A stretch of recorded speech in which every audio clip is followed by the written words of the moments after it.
deal with issues of persons nominated by the President, for the committee to assess suitability of nominees to hold offices to which you are nominated as Cabinet Secretary for Cooperatives, Micro and Small Medium Enterprise Development. The committee has been sitting for the last, this is the fourth day, and you are our third attendant nominee this afternoon. I am the chairman of this committee as Speaker of the National Assembly. On my right is the Deputy Speaker, Honorable Gladys Boss. Sarah Kyoko is our Deputy Clerk of the National Assembly. I will invite members to introduce themselves for the record. Naisula Lesuda, MP Samburu West. Kimani Shongo. Junet Mohammed. Nelson Koech. David Kosing. Gikaria David.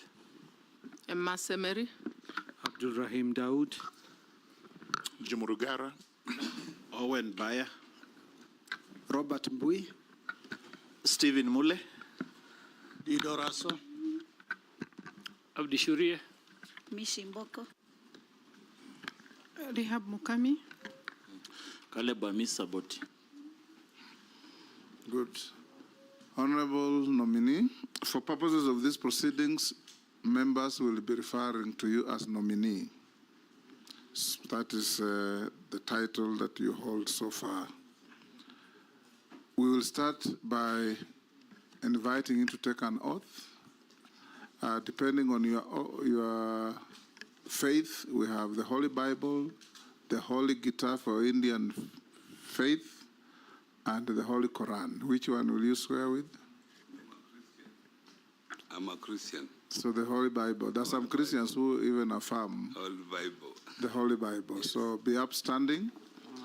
Take the Holy Bible in your right hand and recite the oath before you.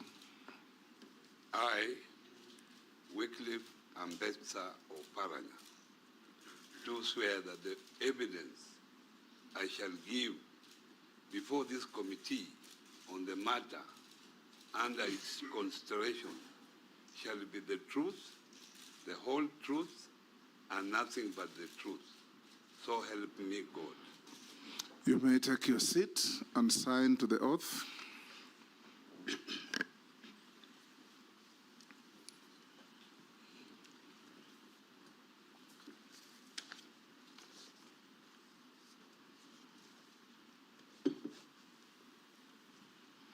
The next thing you'll do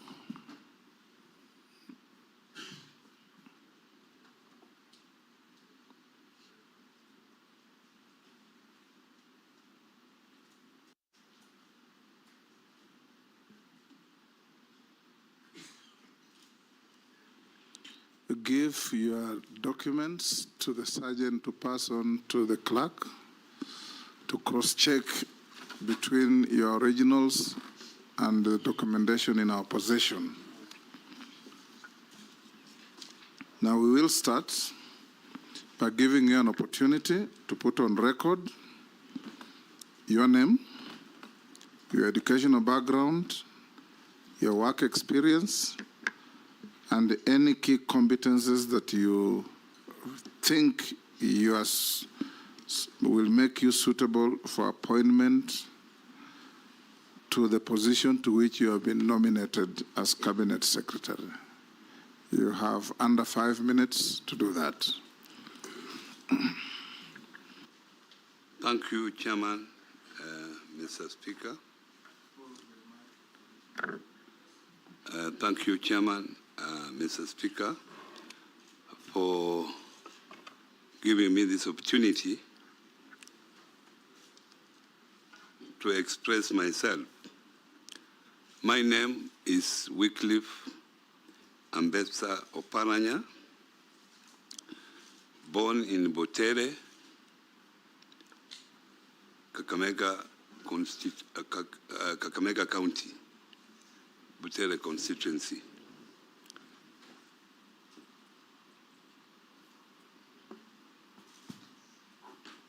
My education, I went to a secondary school, primary school in the local area called Mabole. Then secondary school, Botere Boys. Then the high school, then Kisi High School. I went to the University of Nairobi, did BCom, accounting option, and at the same university, University of Nairobi, I did a master's degree, MBA in finance option. I've also been undertaking a PhD in economics at the University of Dar es Salaam, of which I'm nearly completing. I have worked with Ernst and Young, that's where I worked longest, for 15 years. I joined as an audit trainee. Then I left as a senior audit manager. I joined Kenya Aerotic, a private company, doing ground handling, aviation ground handling at the airport, where I joined as financial controller and later became finance director. After that, Mr. Chairman, I joined politics in the year 2002, where I was elected as a member of parliament for Butere constituency, 2002 to 2007. I was also re-elected 2007 to 2013. During my second term, I was also appointed Minister of State for Planning and National Development, Vision 2030, under the then President Mwai Kibaki. During that time, before I became minister, 2005, I was also a member. I was elected by the Parliament, National Parliament, to be part of the Pan-African Parliament in South Africa. In that Parliament, I served as the first chair of Finance Committee during my time, 2005 to 2007. When I was a member of the National Assembly here, Mr. Speaker, Chairman, Mr. Speaker, I also served on the committee of PIC and of Finance. Mr. Speaker, 2013, I was elected the first governor of Kakamega County, of which I served diligently for 2 terms, from 2013 to 2022.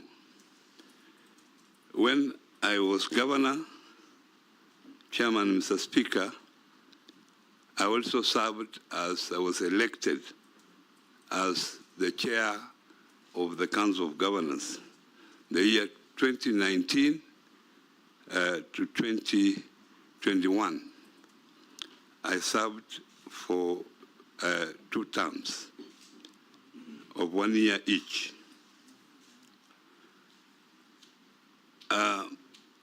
Mr. Speaker, while I was serving as the governor for Kakamega, I also became the chairman of the Lake Region Economic Bloc. Lake Region Economic block comprises 14 counties, the former province of Western and Nyanza, and in addition from the Rift Valley, we had Bomet, Nandi, and Trans Nzoia, making a total of 14. I was the inaugural chair of the Lake Region Economic Bloc, which I served until the time I left when I retired as the governor after my mandatory 2 terms. While I was a minister, I launched the Vision 2030 in the year 2008, and I'm happy that I was the first to establish the current Vision 20 Secretariat. And that time I appointed the first CEO of the Vision 20 Secretariat. As you know, Vision 2030 is a development blueprint for this country and is still in force until 2030. I'm happy that while I was in that ministry, I established a very strong monitoring and evaluation section within the Ministry of Planning. And finally, Mr. Chairman, while in the ministry, I also led the first peer review mechanism to be audited, the country to be audited by the other presidents of Africa. And that review was very successful. Their recommendation actually came to pass. That's what I can say about my experience. Thank you. I'll invite the Deputy Speaker to be the first to ask you a question. Honorable Oparanya, in order for the committee to gauge your suitability, I'll ask you one question about your key achievements as governor, and then ask you to give us your vision of this Ministry of Cooperatives and Micro, Small, Medium Enterprises, and particularly on your experience at Kakamega County. As you know, the Constitution mandates the county governments to oversee trade development and cooperatives, and it's a key factor of devolution. So we would like to know what measures did you take to support that when you were in Kakamega County, and your vision for the new ministry if confirmed. But start with your key achievements as governor. Thank you. Thank you very much for that question. Unfortunately, cooperatives are not well developed in Kakamega County. We had few coffee cooperative and I think dairy cooperatives, and then we had fish cooperative.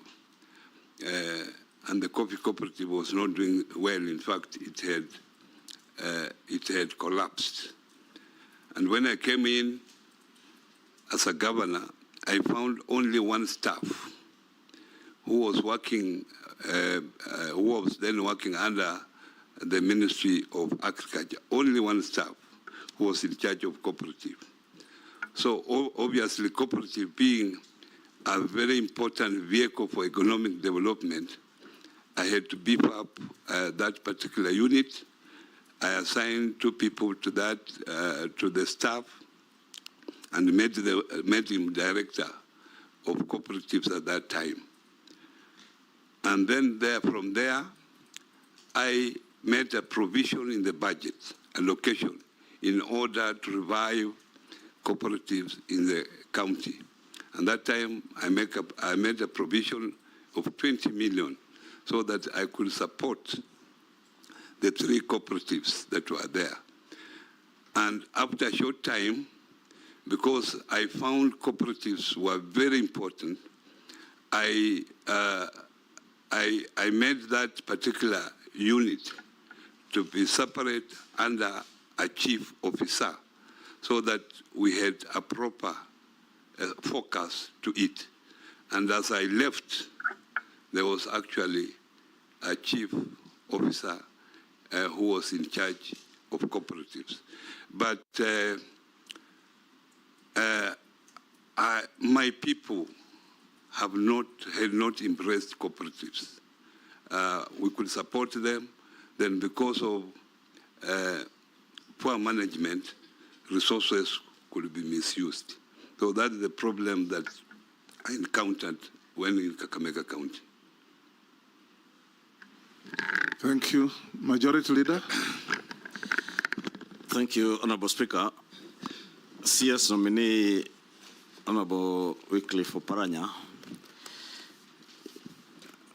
as part of the vetting process, we do write to EACC, and when the clerk wrote to EACC on your suitability, amongst others, who had been nominated to serve as cabinet secretaries, EACC had a reservation on your nomination as a cabinet secretary, and they said they had conducted investigations on allegations of corruption against you when you served as a governor of Kakamega County, on also conflict of interest, abuse of office, and money laundering.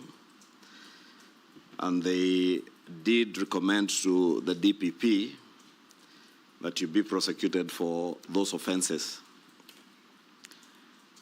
They also aver that you went ahead and obtained conservatory orders from a Kakamega Constitution and Human Rights Court in petition E019 of 2023, and that matter is still pending in court.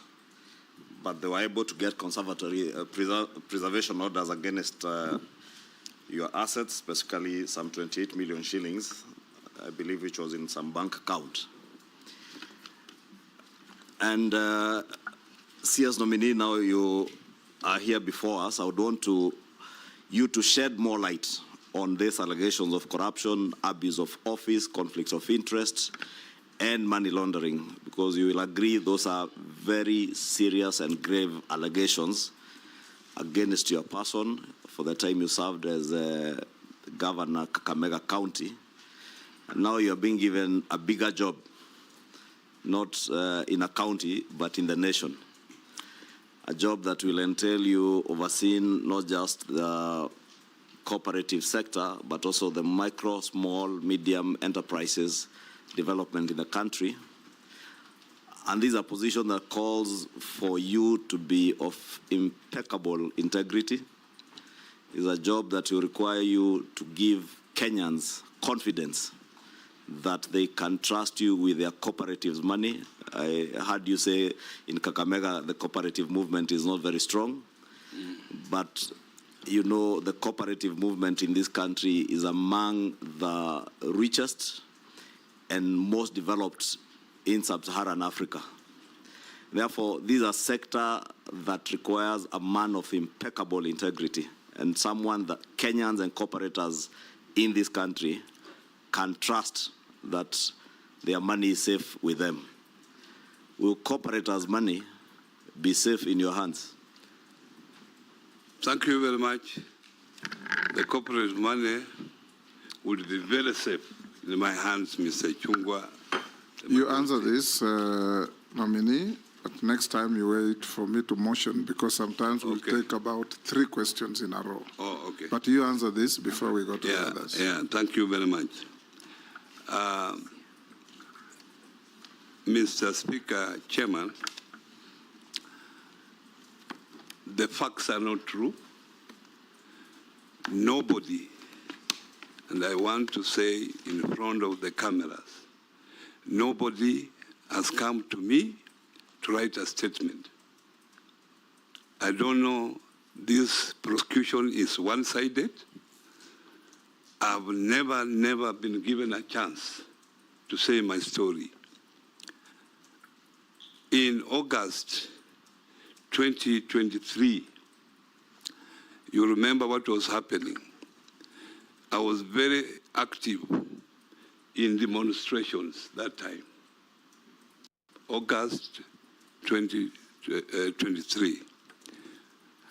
When I was in those demonstrations, I was called by someone to be told, because I was in demonstration, the ESCC were looking for me. And I asked that person, what has the ESCC to do with the demonstrations? I have served diligently for 10 years. I've been a minister for 5 years. We have had audit reports. This audit report, there is no report that pointed on me as being a corrupt person. And if you remember, when I was Minister for Planning, the ministry was voted the best performing ministry. You can look at your records. When I was governor, everywhere they are saying where devolution is working is Kakamega County. If I'm lying, check your records. I worked for 10 years, nobody came to my office about any corrupt case until August 2023, when we were doing maandamano. And when they came to my house, it was even not about corruption. The first question they asked, what business do you do with Raila Amolo Odinga? I don't do any business with Raila Amolo Odinga. Raila Amolo Odinga is just my party leader. That is the only relationship I have with him. Secondly, I was asked, do you keep guns in this house? Obviously, why would I be keeping guns in my house? The third question I was asked, that where do you get money that you fund demonstrations? So what has those questions to do with corruption?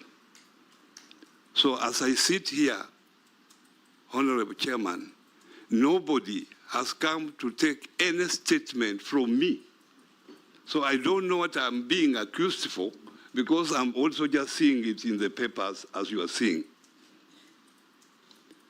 So that is where I am, Mr. Chairman. But even before then, my lawyer got possession of the documents when they went to court to freeze my money. And the money was not in the account. The money was with CPF, where I was buying a property. So when CPF were called by ESCC to write a statement, they are the ones who alerted me that they were following the money that I had paid CPF, which had nothing to do with the Kakamega account. This was money from my account and money from someone who was buying my house that I was selling. So that's how it was. And nobody has come out until when now the person who was buying my house withdrew and wanted me to refund his money. I didn't have the money to refund because it had been frozen. Chair. Sorry to interrupt. Yes, Majority Leader. To interrupt, Governor. Just to be clear, two things. First, who are these who came to the house? ESCC or ordinary police? You wouldn't know them because they never introduced themselves. There were about 20. So some were in police uniform, some were in civilian uniform. They never introduced themselves as ESCC officers. They said they are ESCC officers, but I can't remember their names. There was one that introduced himself. The rest never introduced themselves. Then the money you are referring to is this money that is has conservatory orders? Yeah, the money was not in my account. It was with CPF where I was buying the house. CPF, this is a county provident fund? Yes. You are buying a house from CPF? Yes. So you had transferred the money to CPF? CPF. And the conservatory orders were put on the CPF account or on your account? Yes. No, to the CPF account. Okay. Yeah. Jeanette, Minority Leader. Yeah, thank you, Chairman. Chairman, my questions begin from this. Mr. Nominee, these investigations that ESCC is talking about, Are you saying here on camera on open day that you have never written any statement? I'm saying here in the camera that I have never been called to write a statement up to this moment. So I don't know even what I'm being accused for, because if I knew, I would have explained. But I just read it in the papers like the way you read it. So this file that we are seeing that has gone all the way to the DPP doesn't have any of your statement? Can you go and check that file? I have never written nominee, a statement. It will be easier Yeah, to just answer the question. yeah. Because even if you tell him to go, he will not. Just answer the question as it's asked. I have no statement in that file as I sit here, unless I will have it tomorrow. So these conservatory orders that you applied for in Kakamega, what made you apply for it? I applied for it because my family was harassed. Yes. And because the way these people were asking me questions about the guns, about my relationship with my party leader, I got scared. And the way they harassed my children, they took their phones. I didn't know what was going to happen next time. So I decided, why can't I go to court to protect me? And that's why I went there. And according to the Constitution, I'm not supposed to be searched the house. It is there in the Constitution. So I was using my rights. You can be searched, but with a court order. Yeah. Yes.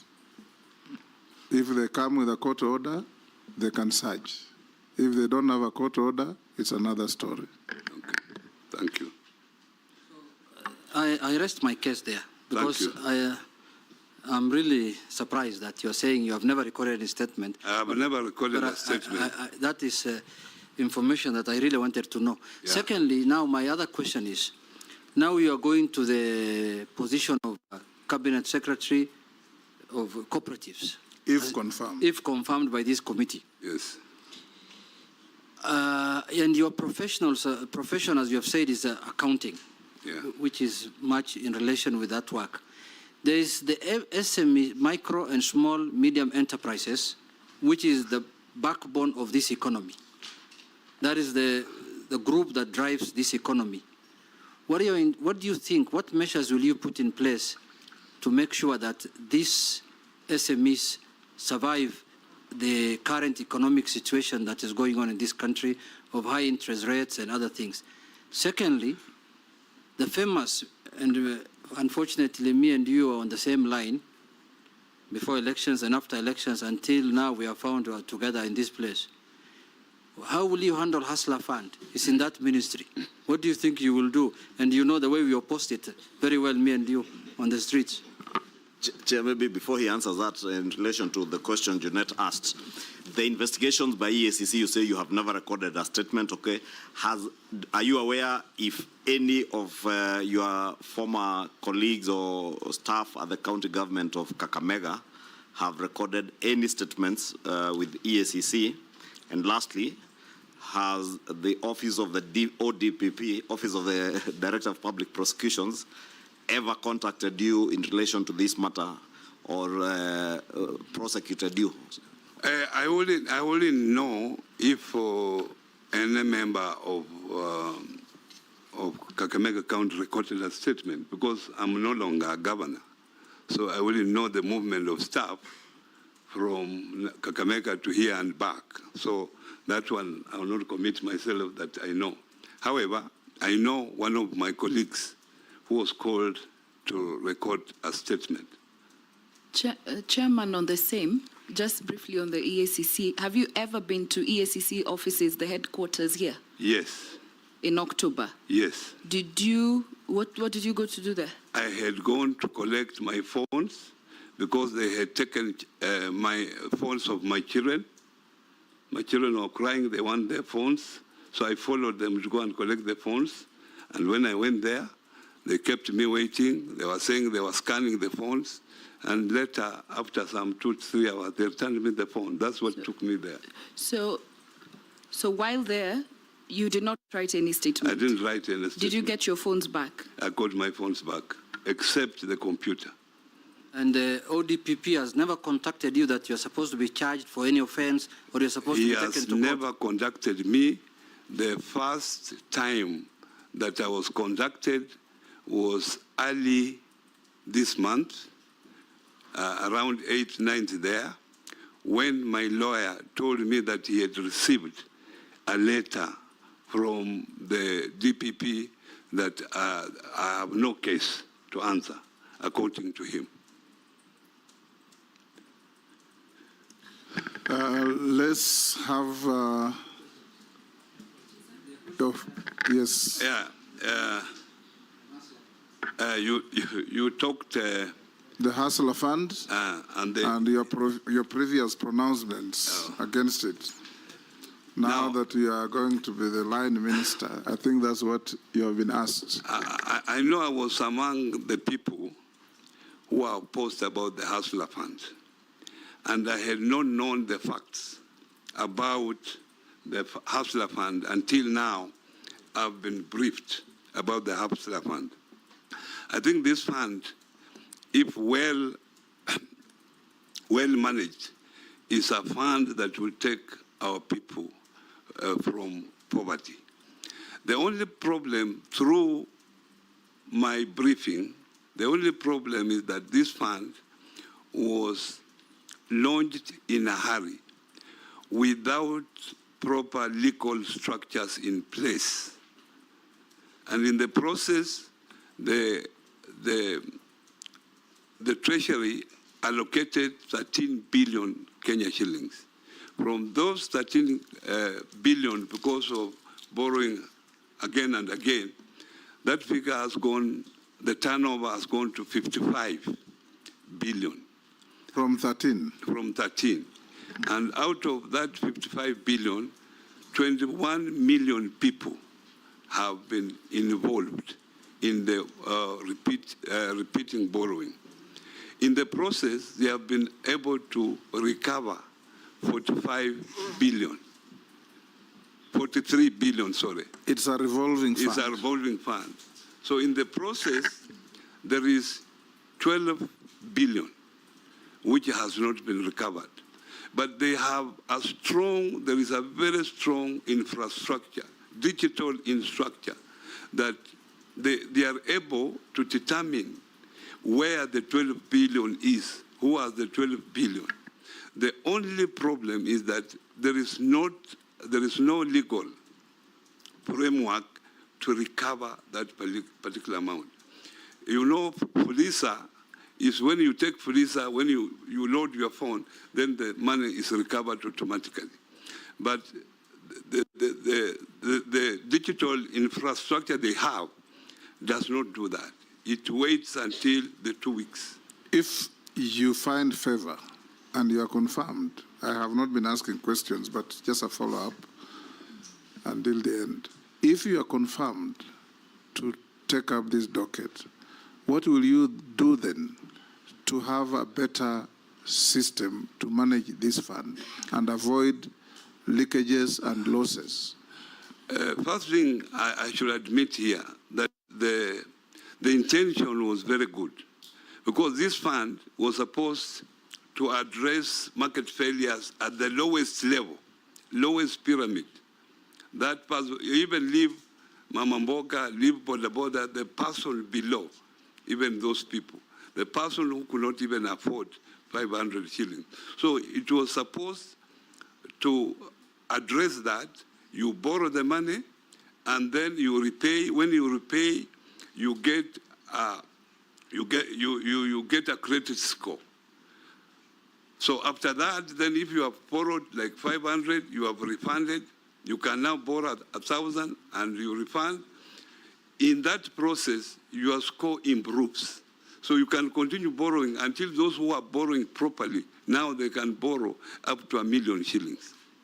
So the intention was good, but unfortunately, there was no legal framework. So if you approved my nomination, the first thing I will do is to make sure that there is a proper legal framework.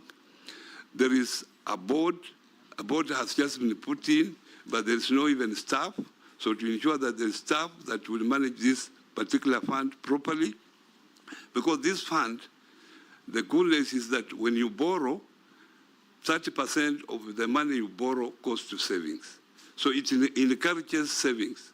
And at the moment, even the savings now have reached about 3.1 billion. And savings are very critical. It has also the element of retirement benefit. They have even now put there a benefit of health care. So if well managed, Mr. Chairman, this is a very useful fund. I will take a cohort of 3. Naisula, I believe the first one was a point of order.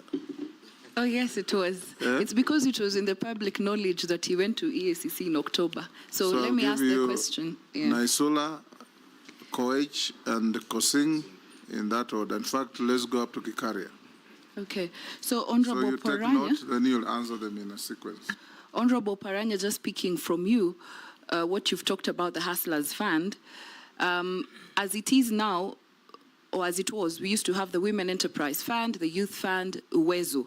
And I'm actually very keen on the Women Enterprise Fund.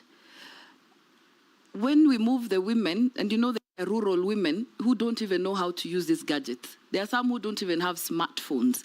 But the kind of business that they're doing, uko mashinani, they really need this fund. And as an MP, because we oversight these funds and we are also patrons, we've been giving them a lot of loans. But now you're moving them to a digital space. You've not done, not you, but I mean, we have not done enough sensitization. It is really limiting. I'd like to pick your mind on that. And then there is very little is known about the Micro and Small Enterprise Authority. It's called MSEA, which is domiciled in the ministry headquarters. They have a ready clientele of more than 7 million MS. The small, medium and small enterprises. What measures can you put in place to ensure that the authority is well resourced so that it becomes more vibrant and more visible? They might be doing a lot, but rarely will their work be profiled. And lastly, what plans do you have, if approved and confirmed by the National Assembly, to reach the unreached in terms of cooperatives? You know, some people think that cooperatives is a monster somewhere. And many Kenyans, especially in the rural and interior parts of this country, have no idea about cooperatives and what it does. I have a text message from a Kenyan who says, I don't want to ask later something from Kenyans, who says that when you were COG chair in 2019, nurses went on strike for 2 weeks and their salaries and statutory deductions and loans were never paid to date. They're asking, they didn't see leadership then when you were chair COG. They're asking whether you find yourself suitable to come again back into leadership. Koech, Nominee, mine is straightforward. How will you address the issue of punitive practices by digital lenders towards MSMEs? Considering, Come again. how will you address the issue of punitive practices by digital lenders towards MSMEs, considering that while these lenders provide accessible collateral-free loans, they often charge exorbitant interest rates and lead to debt distress. Number two, on a lighter note, Honorable Speaker, is to commend the nominee for his good taste. Recently, it's been a media sensation, and I applaud his good taste on nice things. Thank you very much. Thank you. you don't have to answer that. Deal with his first question. Yeah. The next member, Posing. Thank you, Mr. Speaker. Honorable Goy should have elaborated what are good things or nice things. Honorable Chair, Speaker, to the nominee, these cooperatives is a very good idea. Of course, it started a long time ago.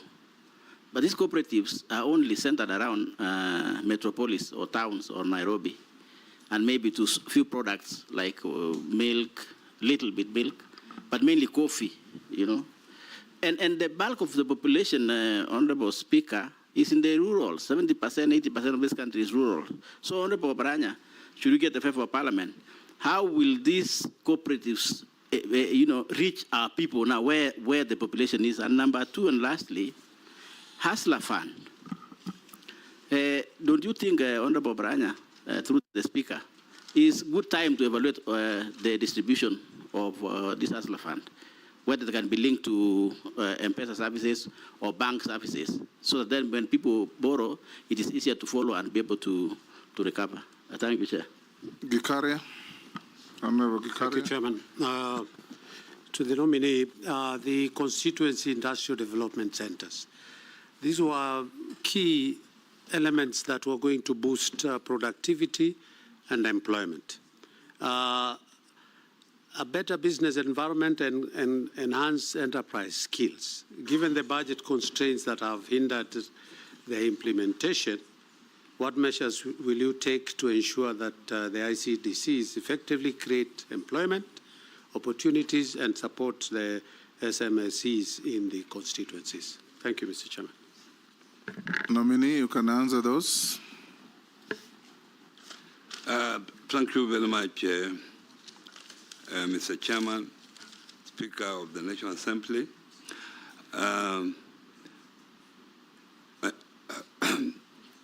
You asked about the Women Enterprise Fund, that it has now been digitalized.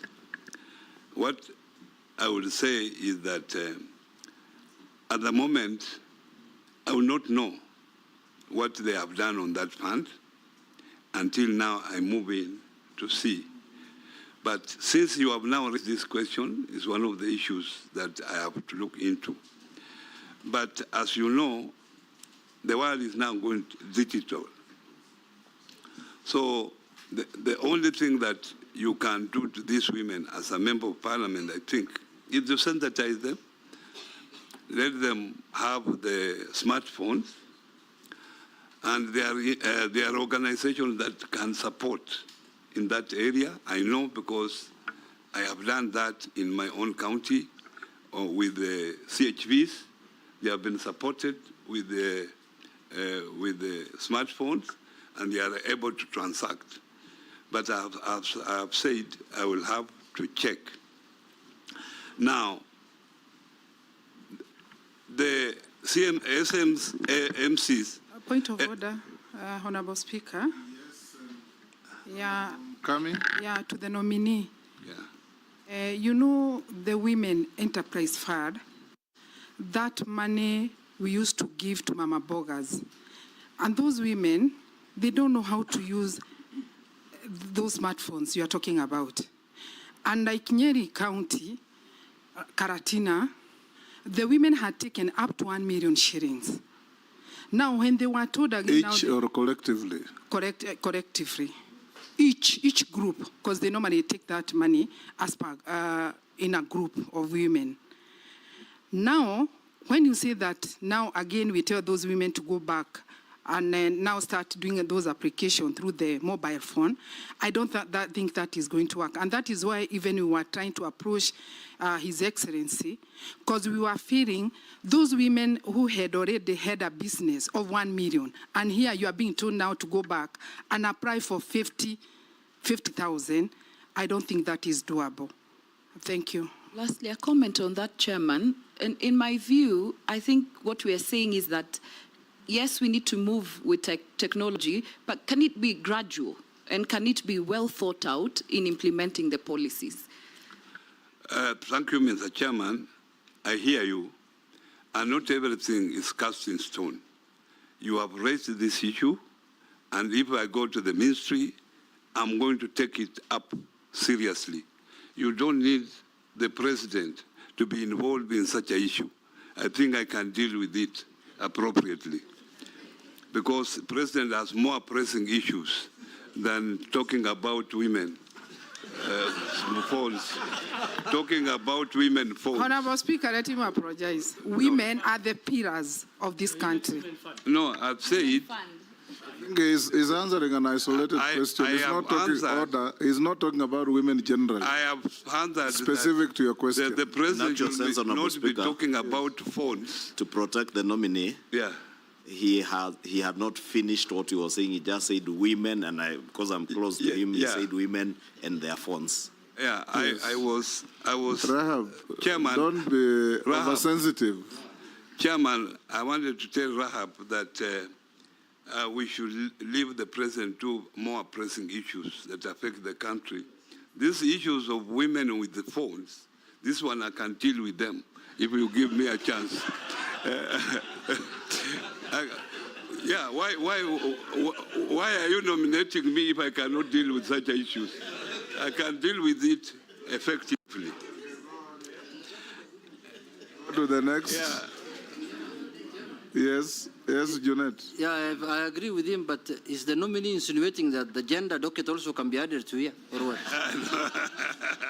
That is with a light touch. Go on, answer the other questions. Now, the SMEs authority, there is an authority act.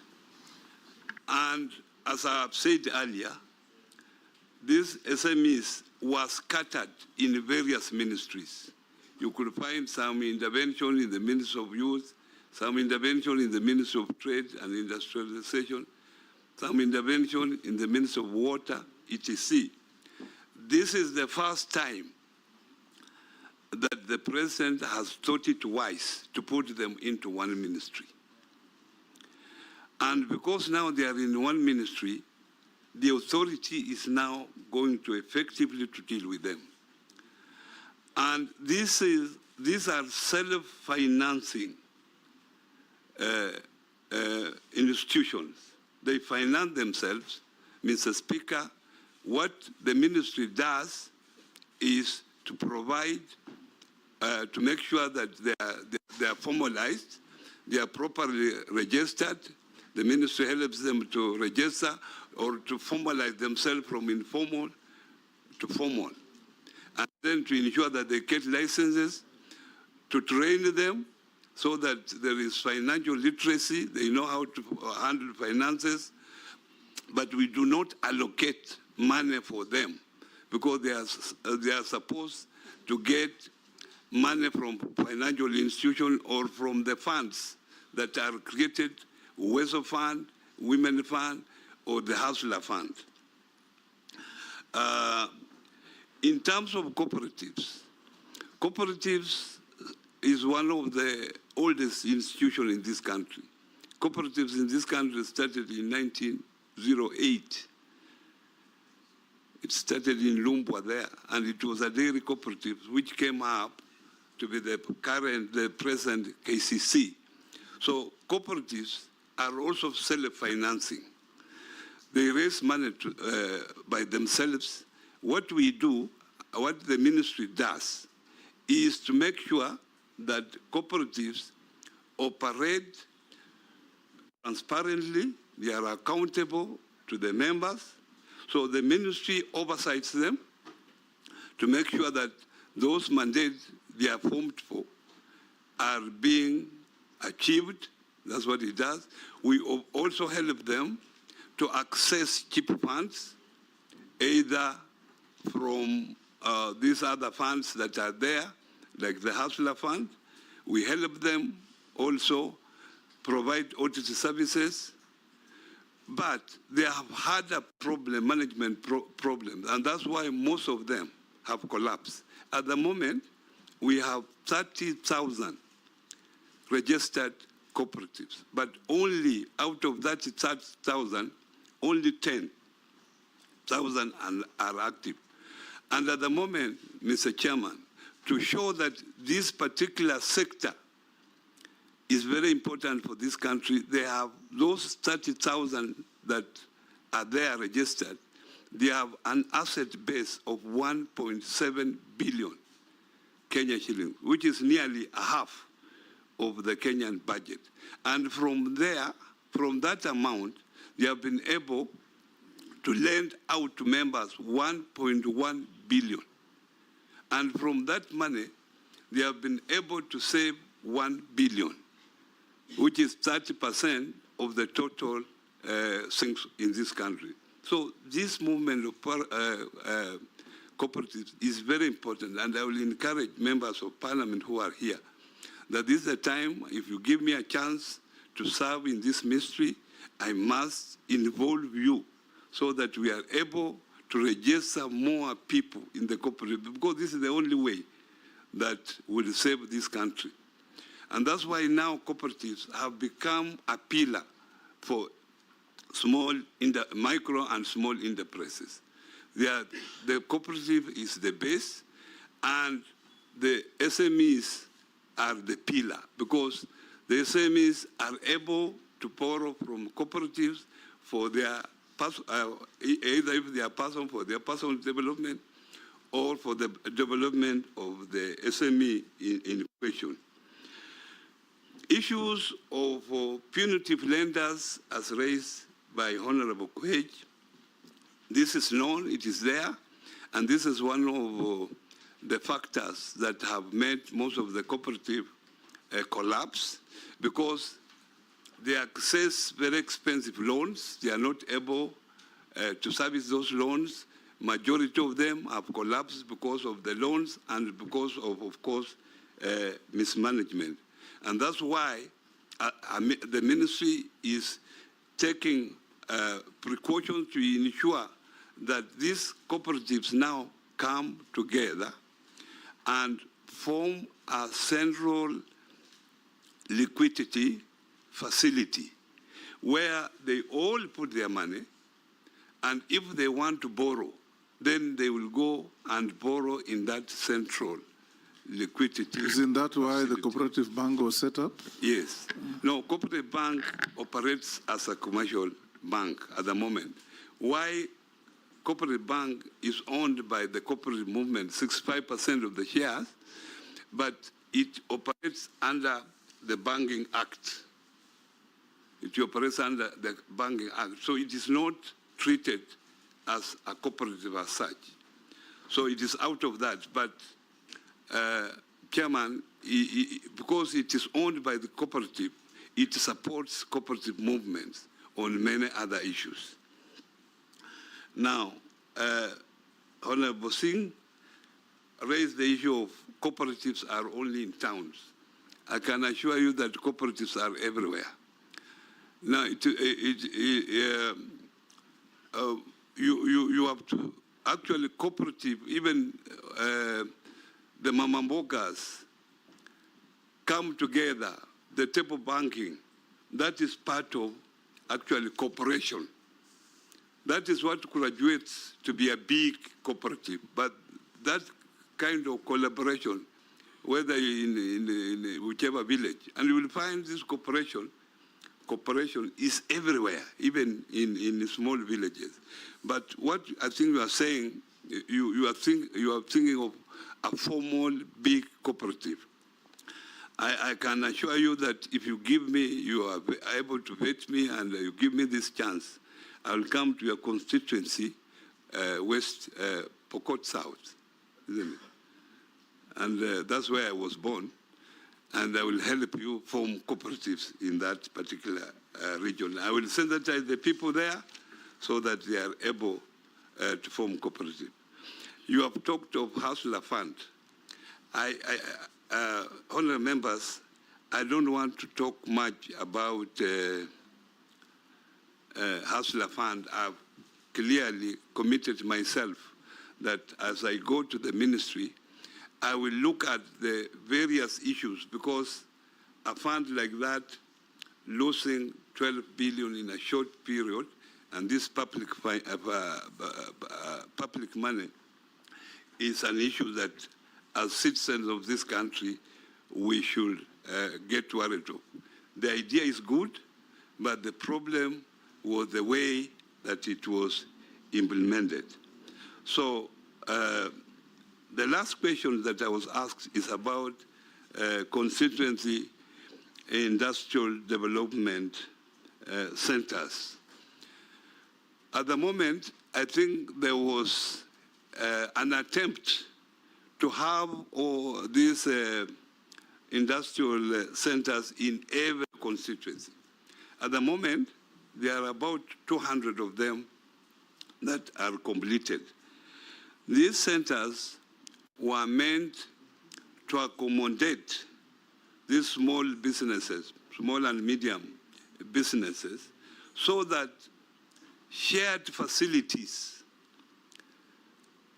are put in those centers. And people are, the Chuakalis are able to come there and use these common facilities. Because buying sometimes equipment for use, individual, SME, is expensive. And that's why those industrial centers were built, that equipment could be put there, and the SMEs around would come there and share those particular equipment, which was a very good idea.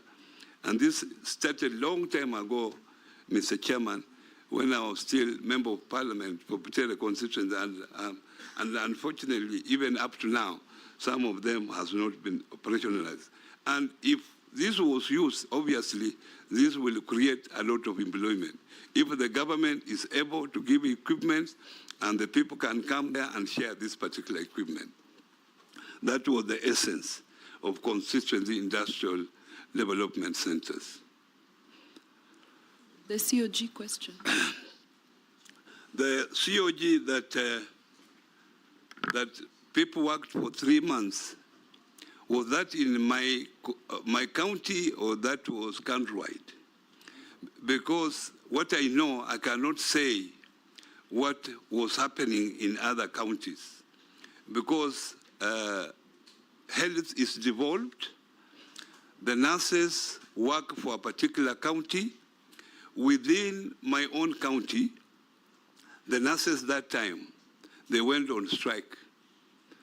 And I met the union members. I asked them why they were going on strike. They said they were going on strike because they were sympathizing with their colleagues who are suffering somewhere in Kirinyaga. But I told them, heaven's sake, you are working for Kakamega County. Why do you sympathize with someone in Kirinyaga? So what I did, I went to court, and court told them to resume work because the excuse was not relevant for Kakamega County.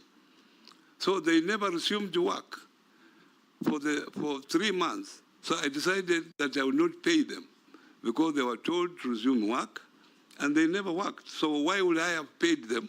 And they had not paid. They had not worked. So that's why up to now, by the time I was leaving the office, I had not paid them.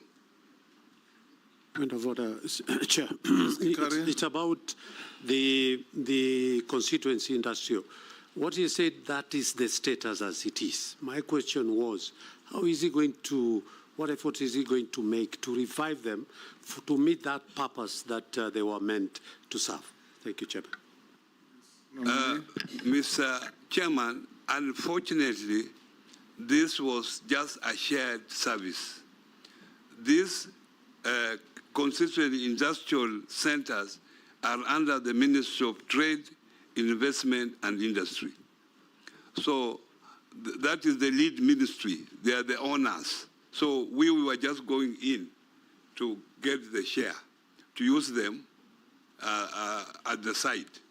But for implementation, for allocation of resources, that is the Ministry of Trade, Investment and Industry. So I cannot clearly answer that question. Amisi, Mukami, Mishi, and Shuria, will take those 4 in that order. Thank you, Mr. Speaker. Mr. Speaker, I also want to state that the nominee before us is well known to me as my former deputy party leader, very close friend coming from my region, and a very long relationship with him, but that one will not conflict my fair decision in this committee against his candidature. Just like Honorable Junet, we find ourselves in a situation whereby, in fact, for a while I thought we were in Azimio PG because we are always together, but now he's on the opposite side. We've been against this hustlers fund the people who have believed, and you know what we have believed in for a long time. Well, some of us have a history of going through a lot. We have saved, some of our lives have been saved by media, personalities on the street. So we believed so inherently in values and some principles that pertains governance of our country, resource, and also the offices that we occupy. From where I sit, we are in a capitalist nation where the bourgeoisie, the ruling class, controls the factors of production, and the low class, the proletariat, you know, they're the workers, who now we are referring to as the hustlers. This is a system that has existed world over, historically. And the way you have solved the issues of the proletariat is not the way the hustler fund is want to solve it. Because we are solving the issue of proletariat by developing what is called social assistance to those who are unable to live the rest of the class. So that the bourgeoisie controls the economy, but the social class that is below, that is struggling, is done social assistance. You are making a speech. Ask a question. It's a very pertinent area because it affects the majority of the Kenyans. So I want people to understand it, yeah? So I will think that the hustler fund can be transmitted into a social assistant rather than be used to in terms of micro and small enterprise. Because when you come together as cooperatives, you are trying to come to the same level as bourgeoisies. You are combining forces. So is this some of the areas you think that when you get to the office, you're able to change? In some cases, you may not agree with the boss. And when you don't agree with the boss in that aspect of the things that we believed in as on our side as Azimio, that this needs to change. If you change, I think the system do not want to change. How will you survive in such a circumstances? Thank you. Rahab. Thank you, Honorable Speaker. To the nominee, my concern is the coffee sheriff fund. The government has allocated about 6.7 billion to support the coffee farmers. Through the new Kenya Planters Cooperative Union, this initiative has encountered challenges such as low uptake, farmers, and limited funding releases. What strategies will you implement to enhance the effectiveness of this fund and ensure it is successful rollout to help the coffee farmers? Because majority don't understand, they don't even know how to go about it. The other question is about the new KCC. The new KCC is collapsing because of the poor management. And the government has been pumping a lot of money in Dadola, Nyandarua, Eldoret, Nyeri Kiganjo, but still the company is not able to sustain itself. Still, the other small dairy farmers, they are able to pay their farmers in time, but KCC, they normally take about 120 days for the farmers to get their money. What are you going to do? Thank you. Ms. Shimbogo.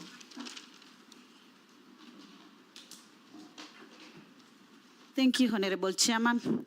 Honorable Chairman, the nominee used to be my deputy party leader in the ODM, but today I'm here in the appointment committee and I'm being governed by the procedure and rules. My question will be on the succession plan in terms of cooperative movement. I know this has been marred by several challenges, be it governance, management, and so many other issues. I don't know what will be your plan to ensure at least succession plan can be smoothly, noting that you are sharing function between two levels of government, that is the county and the national government. My second question, Chairman, there have been some fraudulent financial organization coming up, like the pyramid, in different ways. And Kenyans are lured They give a lot of money to deposit, thinking that they're going, they call so many words. Either they say you put a seed, then you'll harvest, I don't know what, in so many ways. What do you think you can propose in terms of legal framework or other mechanism which you're going to put in place so that you safeguard Kenyans from losing a lot of money from such fraudulent activities? The last one, it is the issue of Cusco, which is the umbrella body for the SACCOs. I know there have also been so many challenges and corruption cases, ranging from theft and other anomalies. What are you going to do if you are approved to ensure that this umbrella body, which carries all the SACCOs, can be doing its activities under a legal framework? Thank you, Chairman. Thank you, Mr. Speaker. Mr. Speaker, this is a question that I had posed to the former Minister for SMEs, and I think he left office before he could undertake it.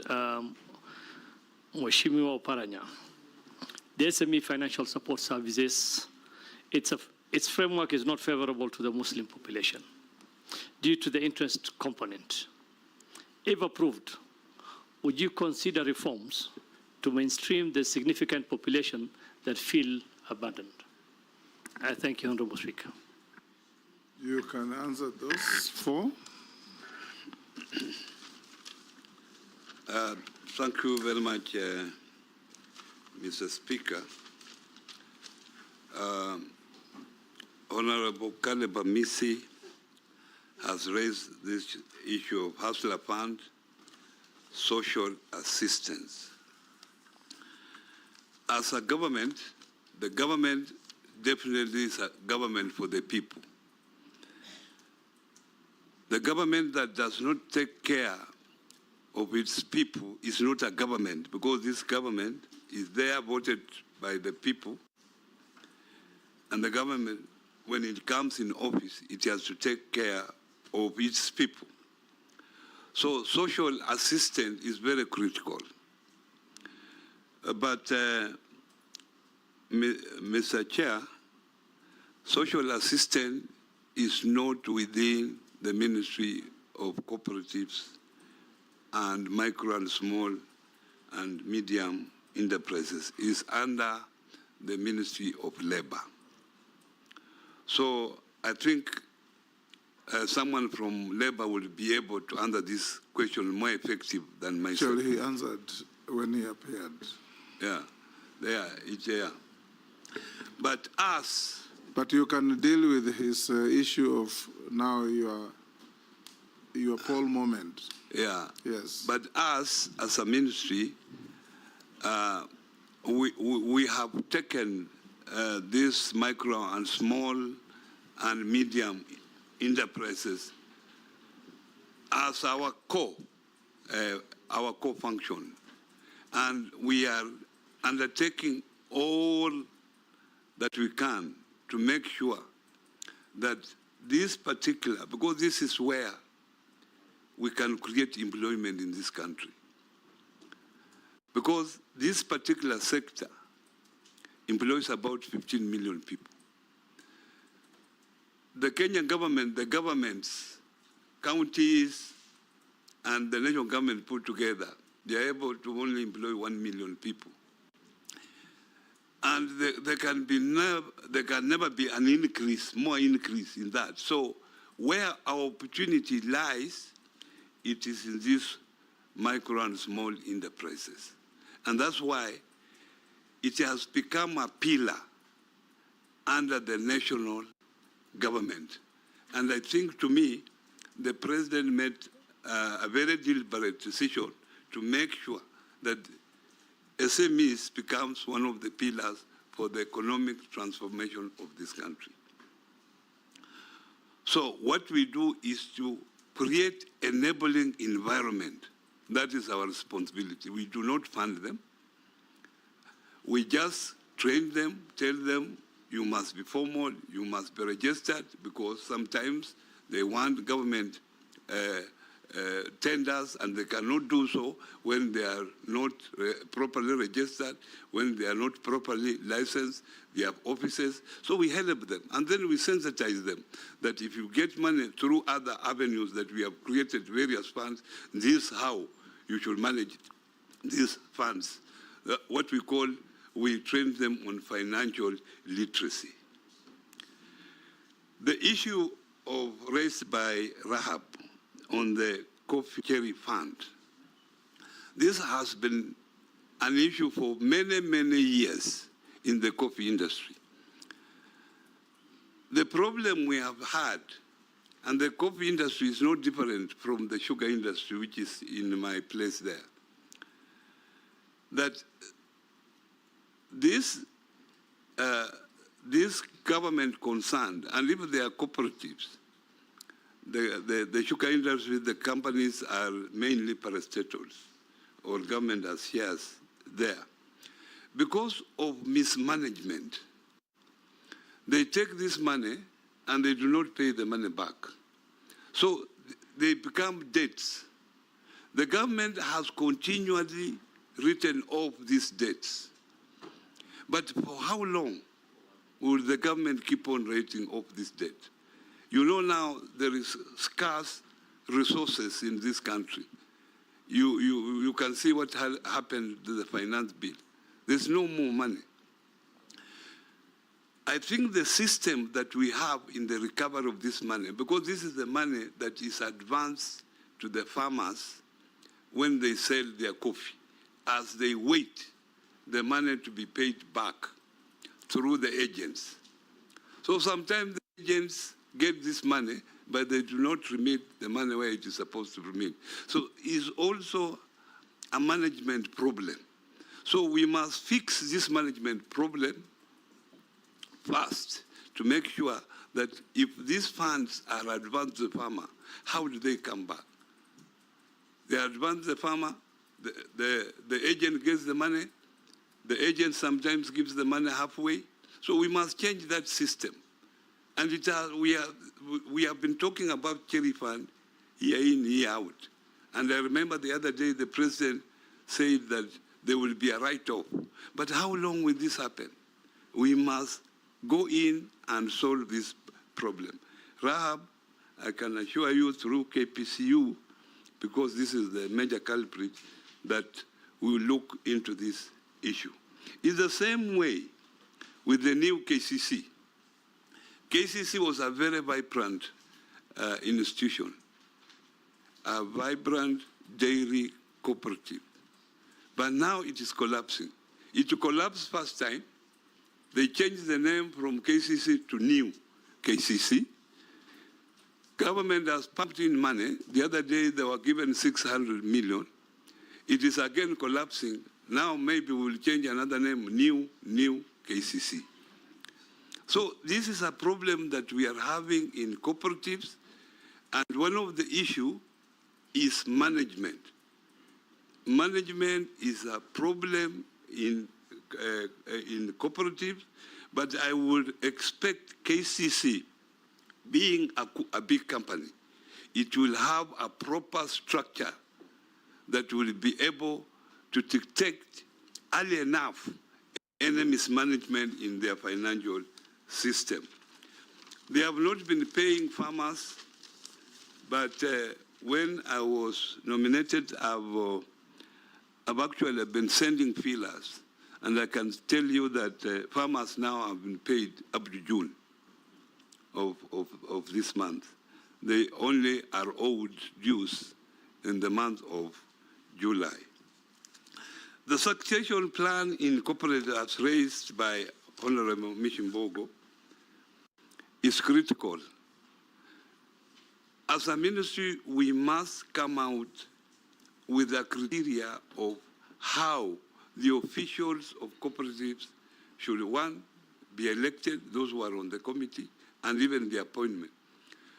Someone is elected to be a chairman, and is a chairman for 30 years, until he goes to the grave. And actually, if he stands for election, he wins. It is like the labor movement. When you are there until you go to the grave.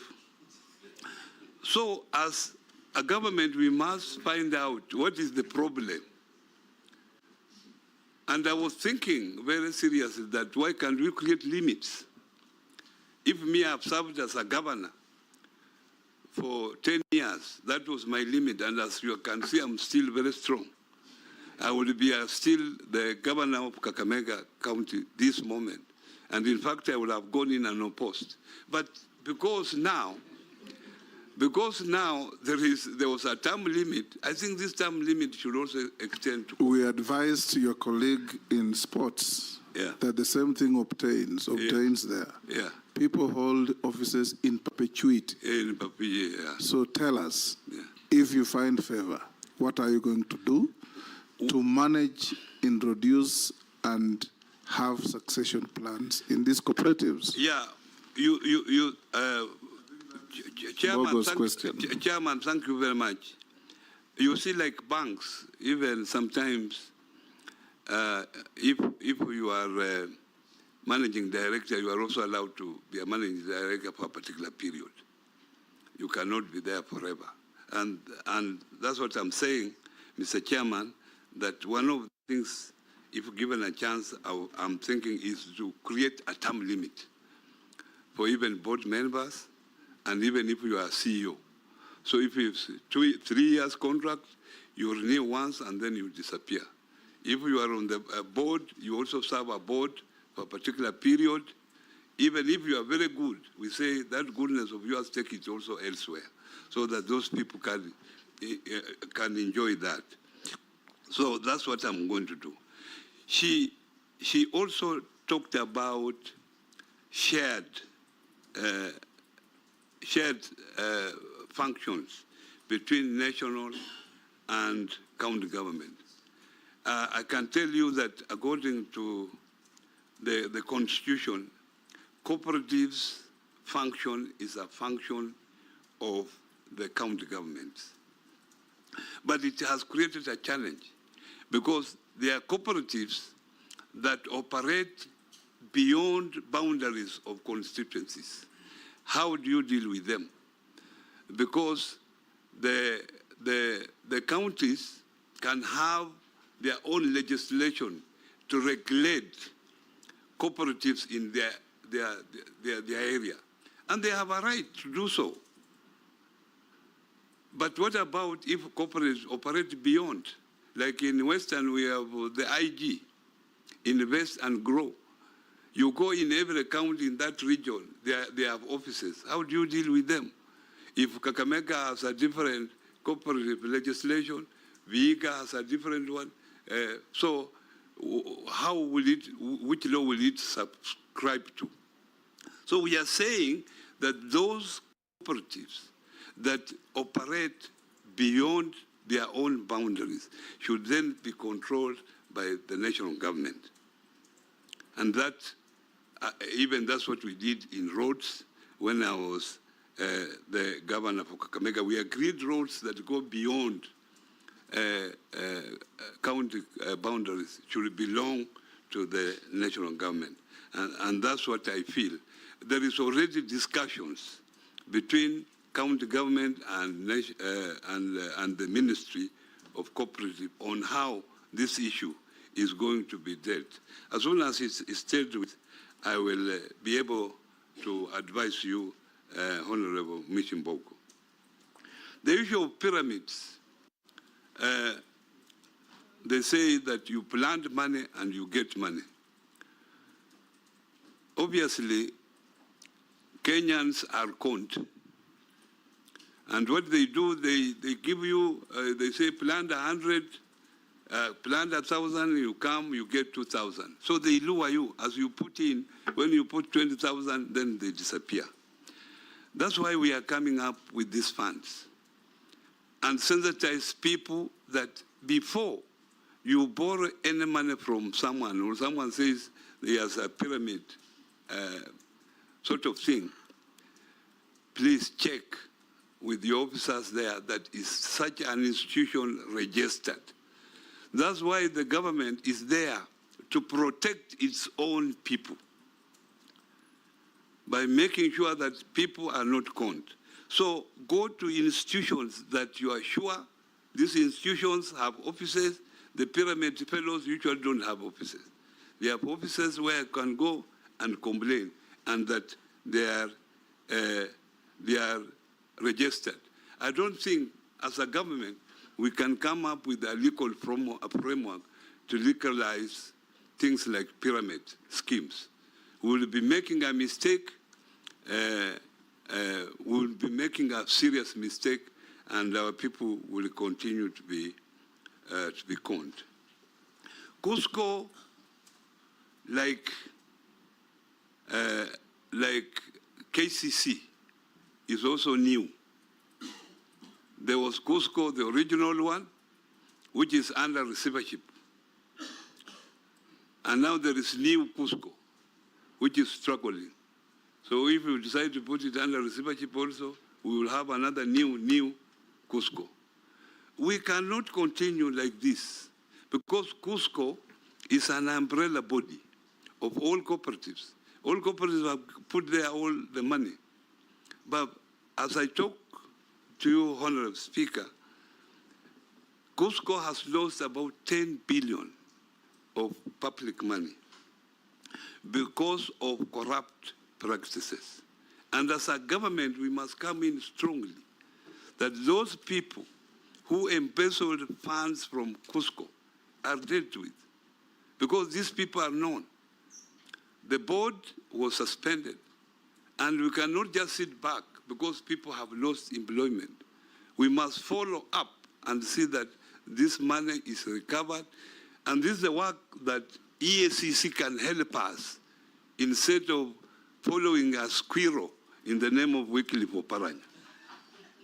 This is the elephant in the house, where 10 billion has been lost, and they can't go for this because they want publicity, that now this is the big fish.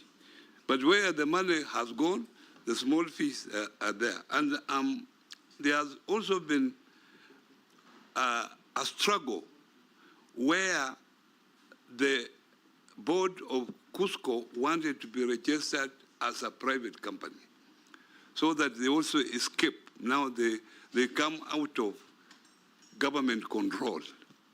We are saying this cannot happen until this money, which has been stolen from the people, is accounted for. That is what happened with KFA. You remember KFA was a giant company in Nakuru when it was under cooperative movement. It went under private company. As a private company, it was now changed from cooperative to private company. Now it has become a very small. It became KGGCU. Yeah. So this is the escape. They use this as an escape, actually, to embezzle money. But now Cusco, new Cusco, we are going to make sure, this is, when I'm given a chance, this is my first assignment, to see that I focus, because this is a very important organization. But as a ministry, we are proposing that because people have lost their money, we want to introduce also deposit protection fund, like the way it is in banks, or deposit guarantee fund, so that when institutions actually collapse, and it is confirmed that they collapse properly, then members of that particular institution have at least something to fall to.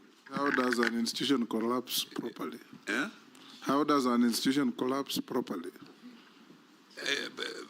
Because maybe it has taken an overdraft, and because of other issues that come up, because also an institution can, because of changing environment, you know, the institution that if a business environment changes, they do not change quickly.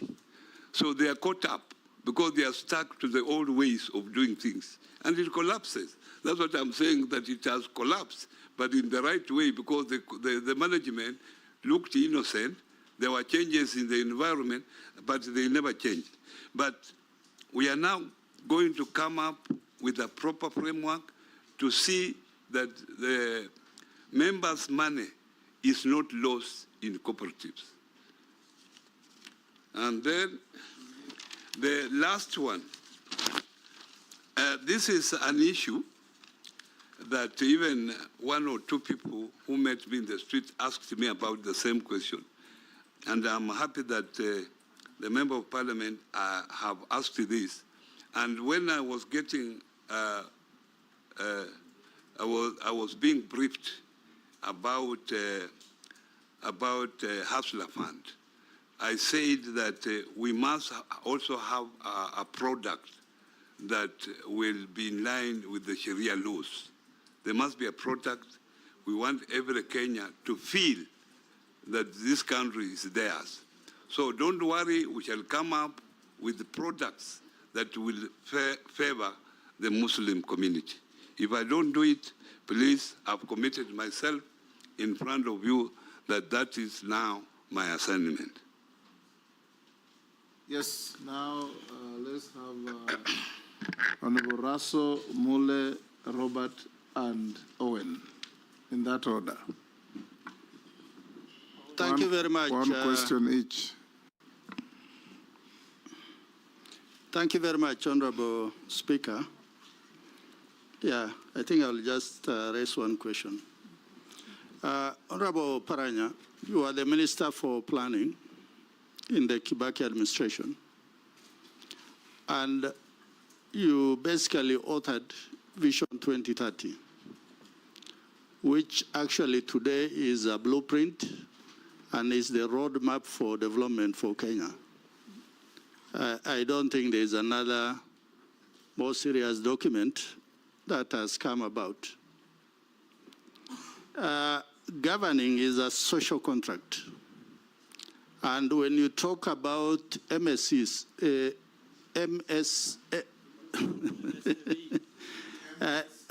micro, medium, small enterprise, and cooperative is part of our people. It is that development which you in Kakamega, or that governor in Marsabit, or that governor in Wasungishu looks at, because it is about the people.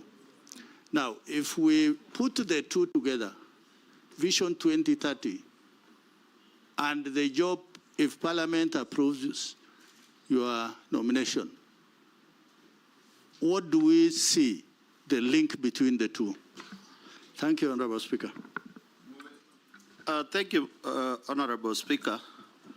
I want to pose a question to the nominee with the great experience he has in the government since Kibaki time, and as my colleague said, the author of Vision 2030. Do you think it will be viable to continue having separate funds to help the youth, the women in Kenya, whereby they are domiciled in different ministries and management? For example, we have Wewezo Fund, domicile at youth, Women Fund at gender, Youth Fund at youth ministry, then ASLA at cooperative. Is it, from your experience, is it viable? And if it's not viable, will you be suggesting to the to the government of the day and the executive whether we can pull these all these funds to one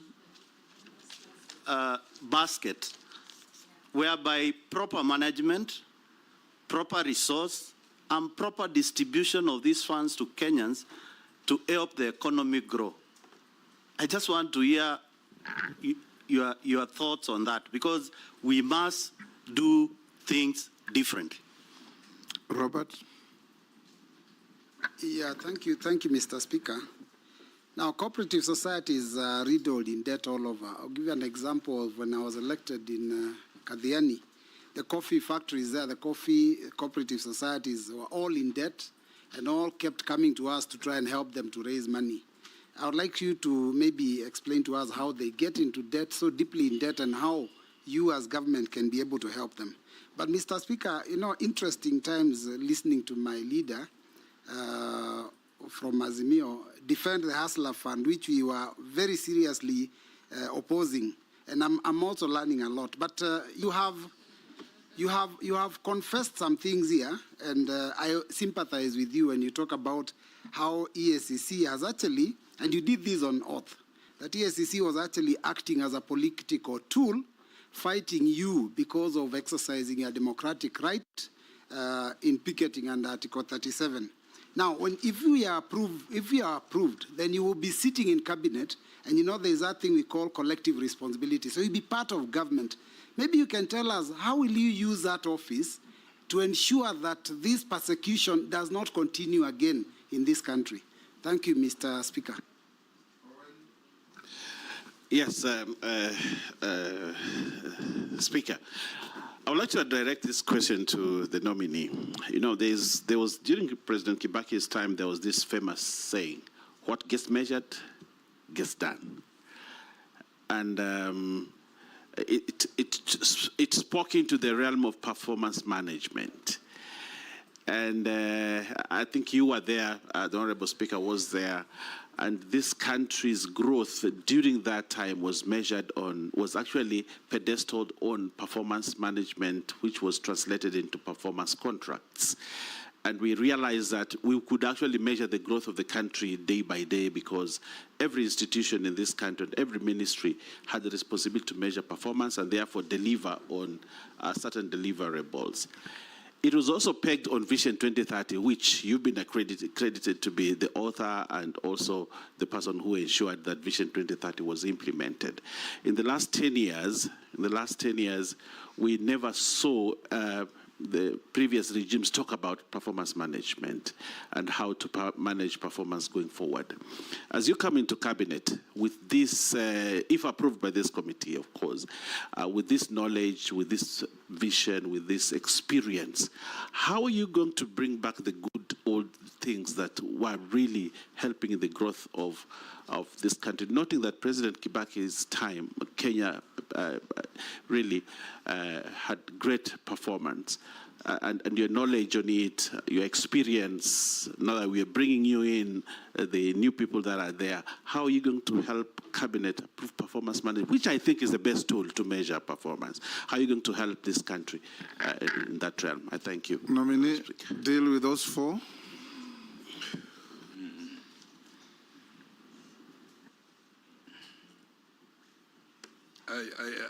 I started with Mula, or no, we did Oras. The social contract cooperative link between the two. Can you repeat that question? I think I missed something out of it. Thank you very much, Honorable Speaker. What I said is that when you talk about SMEs and you talk about cooperatives, it is about our people. Although we can run away, it is what you call the bottom-up, because that is the economy at Mashinani there.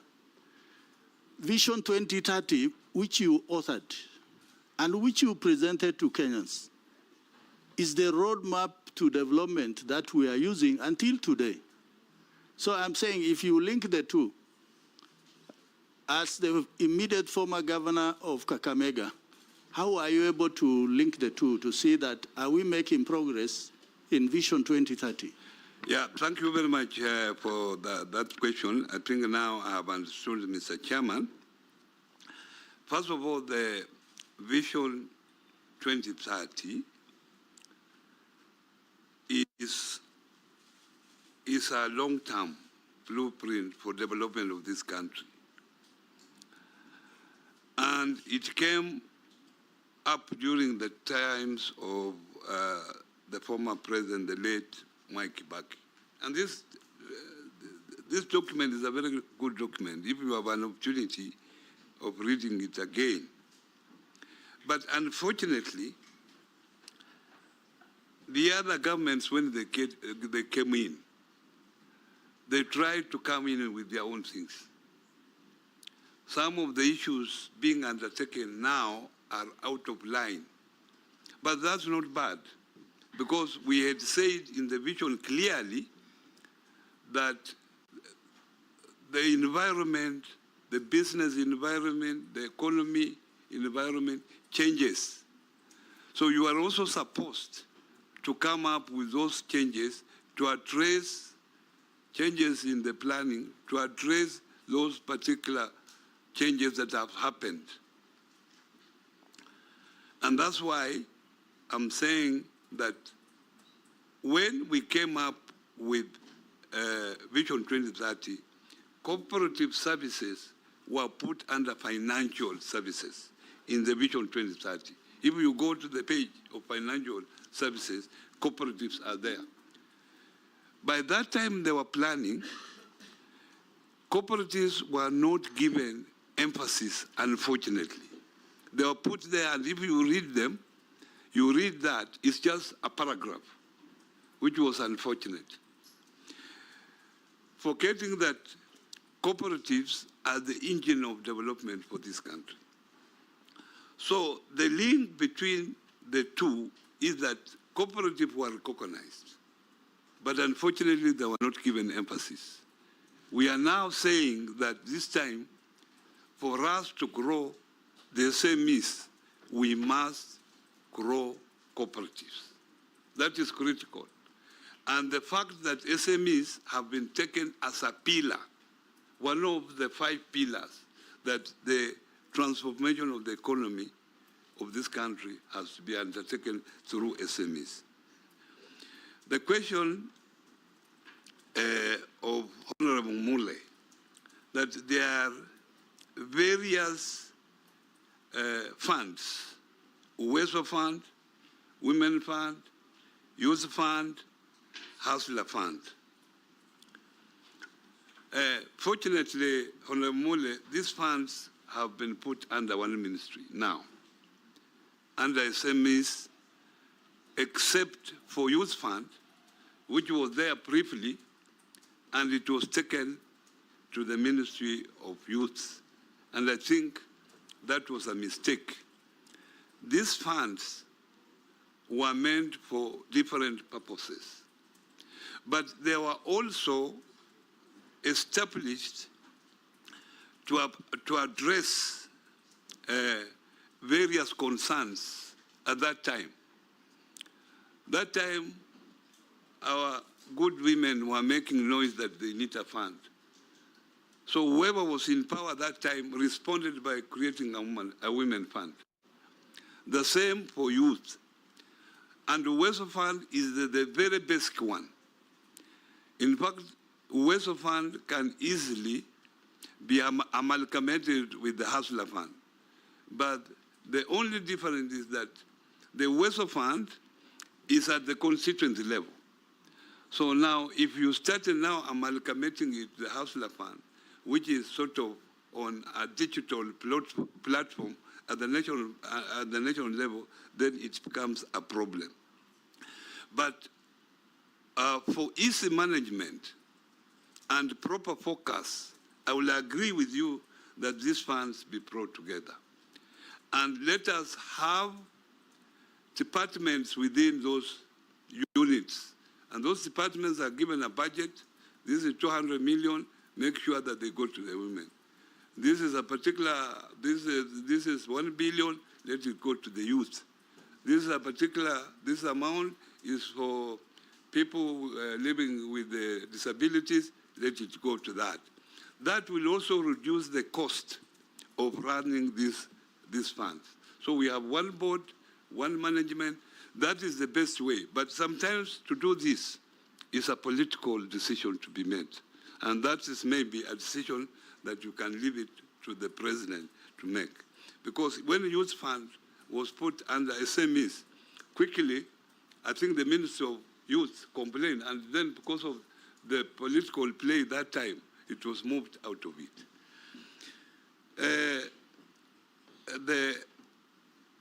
The question raised by Robert, MP for Katiani,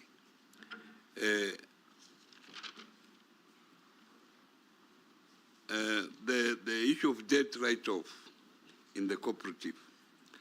As I've told you, cooperatives are self-financing there are umbrella cooperatives that government puts in money. Few cooperatives like dairy. Dairy is a very important sector in the economy, where the government puts in money to make sure farmers get to be paid. It's like also the sugar industry. They want to make sure that farmers are paid because sugar is consumed a lot. Milk is consumed a lot in this country. So the government must have interventions. And that's why the government is ready to write off debts because of that, that particular special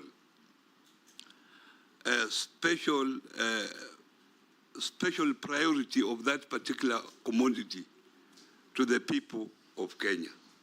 But I've said clearly that how long will this go on with the austerity measures that are there?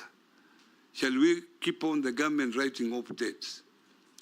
What I'm saying here that, and what I'm committing myself, is that we must confront this problem and say, why do we have problems in cooperatives? And the major reason we have problems in cooperatives is actually management. One, but it might be people around him. He might not know. But it is unfortunate because in the process they lose focus. The elephant is in the house. They are going for a squirrel. That is very unfortunate.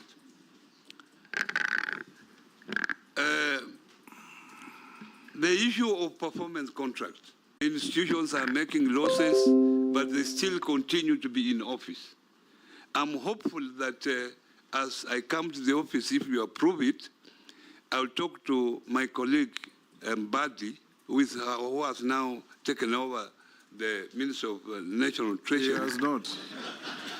Who will? He has not taken over any office. If you have approved it, if you approve it, if you approve with somebody to take over the National Treasury and economic planning, because that is where this performance contracting is supposed to be housed, then this is one of the issues that I will take it up, because that was very good. It motivated people to work very hard. When it was being announced at KCC there, some ministers will hide their face because they know their ministries have not done well. So people worked hard. So it is important because we get salaries from the public. So we should be accountable to the public, Mr. Chairman. The last quote, George Murugara, Sir George, Dawood, and Mary. Thank you very much. One Mr. question Speaker. each.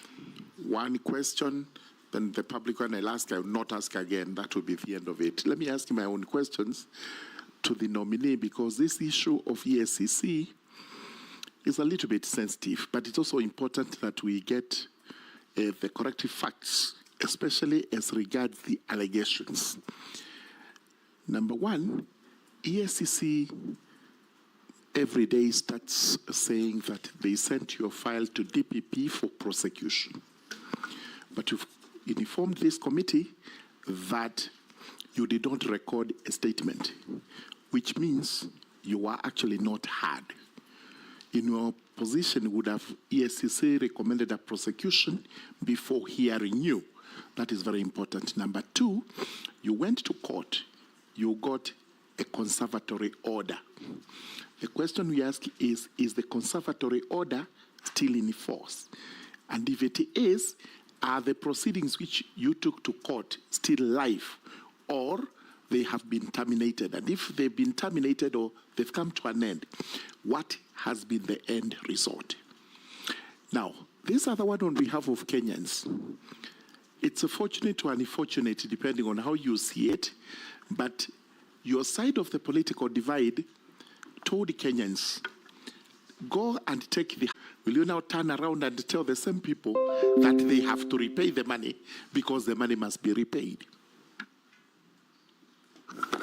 Thank you, Mr. Speaker. Honorable Oparanya, you have talked a lot about the cooperative society.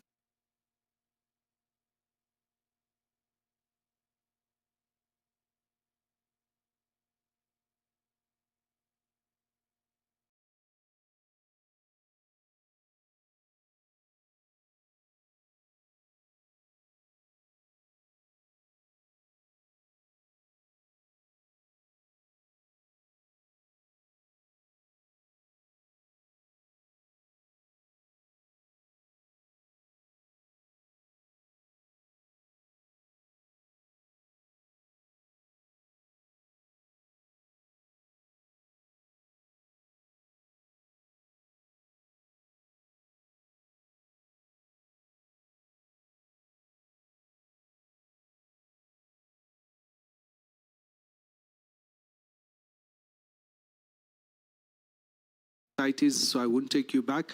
But you have said it is a management issue. I want to put it to you, it's not a management issue. The issue is, if you do get appointed, is the commissioner of cooperatives, together with his officers on the ground, who abate corruption. Because my people have lost 2 buildings in Meru because of no elections are done for the cooperative societies. But it's a problem within the cooperative officials. You have talked about Uwezo Fund and all that. There was a bill, I think about 4 or 5 years back, in Parliament regarding Uwezo, all the funds. It was called Biashara Fund. Maybe you may need to follow it up, how far it went, because I think there was a cabinet paper to move all the funds into one fund, Biashara Fund. By the way, Uwezo Fund in my constituency is doing the best in the country. From 16 million, I have disbursed 61 million. The last one I want to put it to you is the SASRA policy, where the savings are supposed to be, they are being told to deposit 10% a minimum, whereas it is very difficult for people to deposit that 10% for minimum. And there are some SACCOs, in particular, I would say, who have not been paid for the last 2 or 3 years, and they are in the media. KTN and Standard, it's been on media as well. They have not even remitted. They have been deducted for the last 2 years. The deductions have been deducted, but have never been remitted to the SACCO. So what are you going to do if you do get approved? Mary? Nominee, my question is on MSME. Facilitating access to credit and support is core to the government empowerment agenda. And you know, you must empower the citizens for them to be able to pay taxes, live better lives, and also be productive generally. Now, MSMEs still struggle to obtain affordable credit because of the high interest rates and stringent lending mechanisms. Now, and I say this because we interact with Kenyans every day. And if I quote, will you put in place to bridge the financial gap, promoting responsible investment practices and ensure financial sustainability? That is especially on loan recoveries. Thank you. Answer those 3. We're coming towards the end.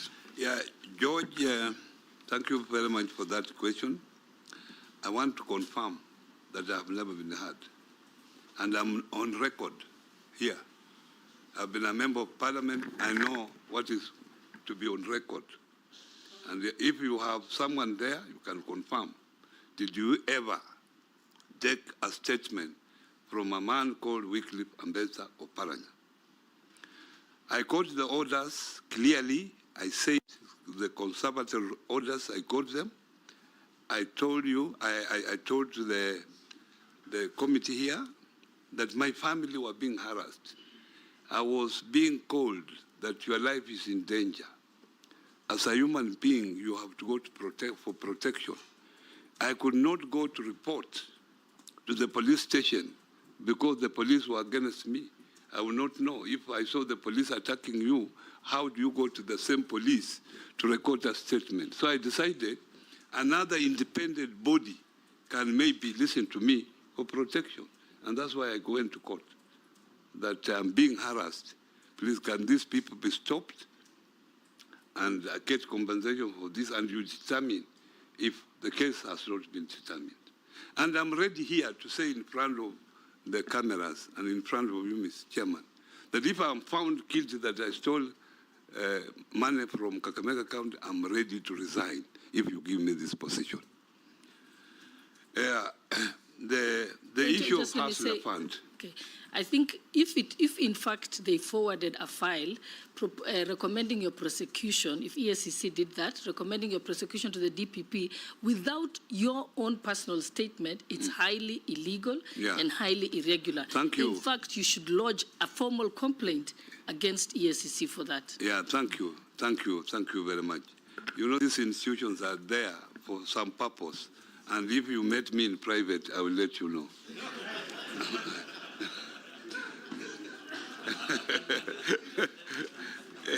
It's not for nothing. Now, the issue of Hustler Fund, I clearly said that I was talking from an ignorant point of view. I've now come in and I've seen the intention of this fund was good. But the only problem was the implementation. So I was out there, I could not get the records. Yes. No, I want to inform the nominee that it is for a fact, and it is in public domain, that the Hustler Fund has failed. What are you going to do about it? I have said clearly that the intention was good, Mr. Chairman. But the fact that it was implemented in a hurry without proper structures. You and already what I'm said going that, to do yes. is that I will make sure that if you give me the chance, I will make sure that proper structures are put in place, that money that is given to the people, out there to our people, it is recovered. It's a revolving fund so that other Kenyans are able to enjoy the money. Honorable Dawood, you have mentioned that the issue is the Commission of Cooperatives. Commission of Cooperatives, is, you see, is one person. I don't want to defend. I don't want to defend him here, but so many cooperatives have collapsed. Maybe yours is exceptional if the Commission of Cooperative was involved directly. But from my study... Point of information, Mr. Speaker. It is not him alone. He's got officers. It cascades all the way to the county and the constituencies. The people under him, together with him, there is a problem. I understood him, nominee, to say that apart from the governance issues that you have said, corruption and so on, the office of the Commission of Cooperatives has not helped. It has been part of the problem. So he was asking if you find favor, what will you do to make that office work?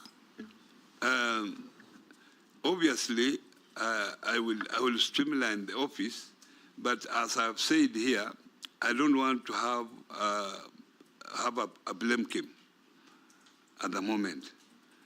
Give me a chance to go in there and look at this particular issue so that I can address it and note down in your diary that after a month or so, if you give me the chance, let us discuss about it. Then I will be able maybe to give you the right answer. The issue of WESO fund, youth fund, women fund being put together as Biashara fund. I told you, I mentioned earlier, Mr. Speaker, that sometimes this issue is political. When you want to put youth fund, women fund together, and the women are complaining, no, we want just our fund separate. The youth are complaining we have youth fund separate. But this will require sensitization.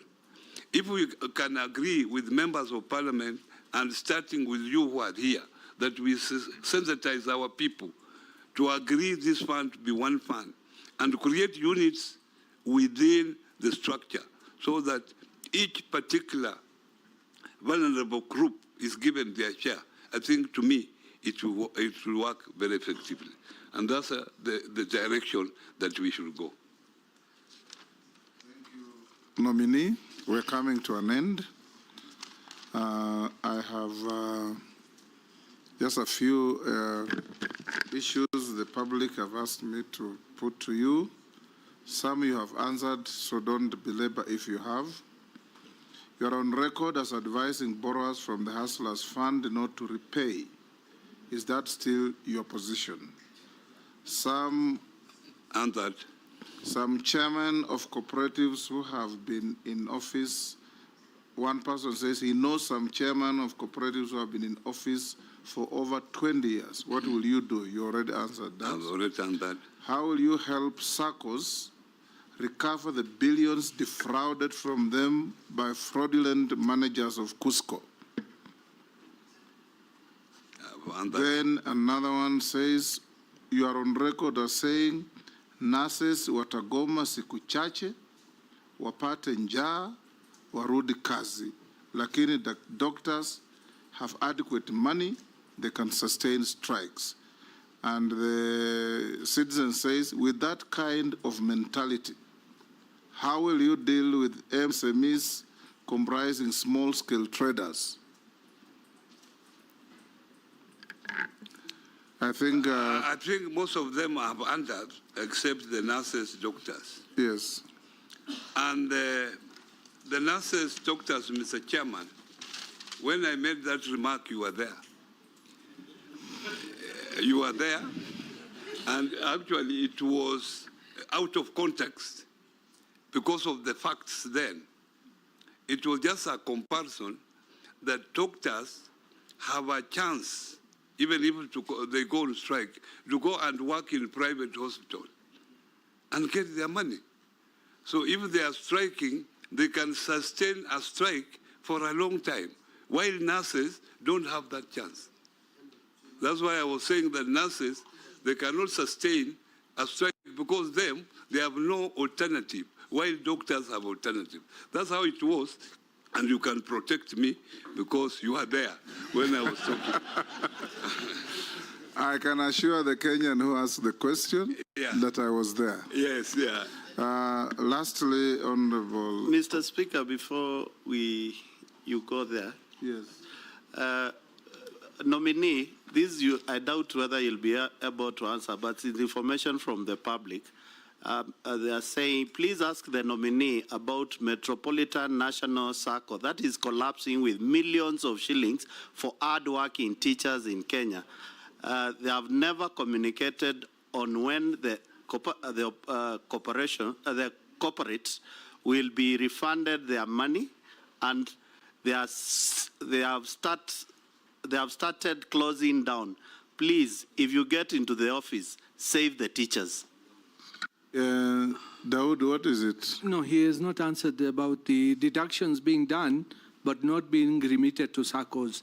Is he going to do anything? By employers? Yes. The issue of Metropolitan, I wouldn't know the right facts, so maybe Honorable Muli, I will look into that and maybe come back to you, because I don't know it even, but let me take it up. Deductions without remittances? The issue of deduction without remittance, Honorable Chairman, in fact, this is a serious issue. At the moment, about 2.1 billion has been deducted from members and not remitted. And the most culprit is the county governments, that they deduct and they do not remit. This is a serious issue, and I think it can only be sorted out when we are where we will involve county government and of course national government. In fact, the cooperatives were pushing that their money should be deducted at the treasury from those affected counties. But in law, that is not acceptable because the law does not allow that. So these are a thing that we can just sit down and see how best to do it. Nominee, as we come to an end, yes, Majority Leader. Mr. Speaker, before you conclude, you know the suitability of all these nominees. Part of it is largely hinged on integrity, in line with Chapter 6. And CS nominee, you have just said on record there that should you be found guilty, you asserted you would be ready to resign. Confirmed. Confirmed. Now, I want to ask you to flip that. That says, if found guilty, if charged by DPP, taken to court and found guilty. Yes.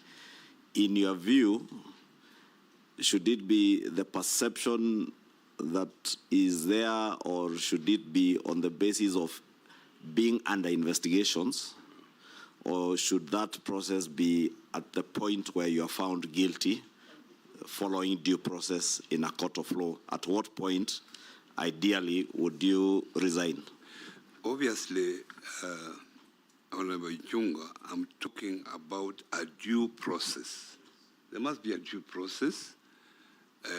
If there is another issue, it should be, a file should be there, it should be taken to PPP, because that is the one. So even if EACC had recorded statements from you, from other people, but you are yet to be prosecuted, it is your position then that you are presumed innocent until proven guilty? Yes, that's how the law is. Yeah. Unless you want to violate the law. Chair. Mr. Chunga, you know, I respect you very much. So I don't know if you want to violate the law. No, all due process. All questions are innocent, so don't infer anything. I just wanted to be clear. Yeah. Because in other jurisdictions, like in the US and in many other Western democracies, people, even on the assumption or the impression that they are under investigations, there are people who choose to resign. So I just wanted that clarity, that you want us and the country of Kenya and yourself to follow due process as stipulated in our laws. Yeah. Thank you, Chair. That's what I said. Chair, you see the beauty of this committee, the chairman is a lawyer, the vice chair is a lawyer, so we're well covered in terms of law, in terms of knowing the law. You see, Mr. Chair, whatever that's happening, whether it is AECC, DCI, they remain allegation until they are proven in a court of law.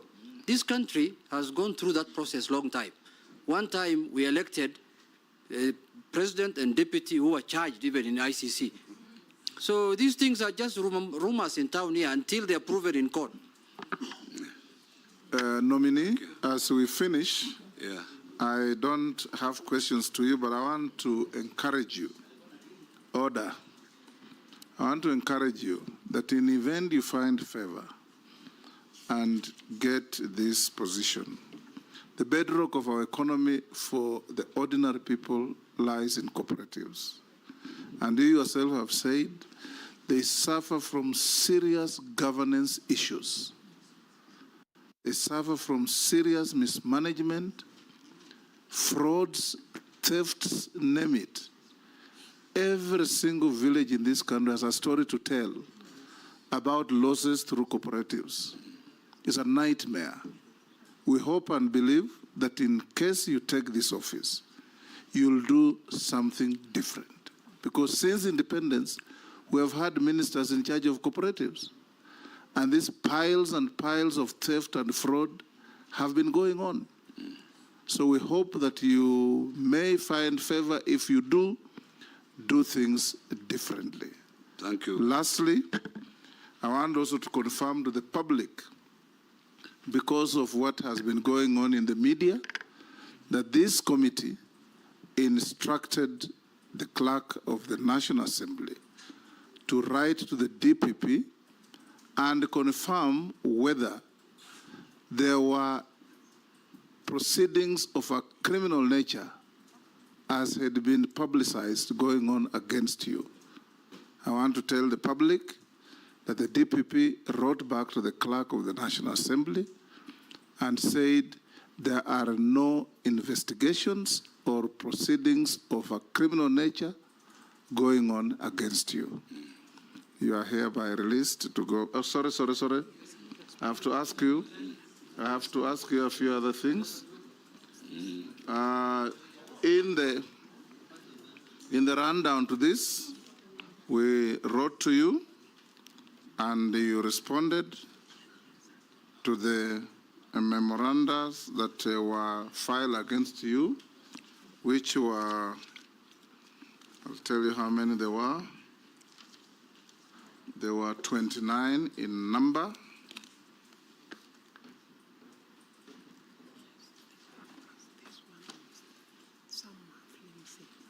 I'm being shown something, but you have answered it already about MSMEs.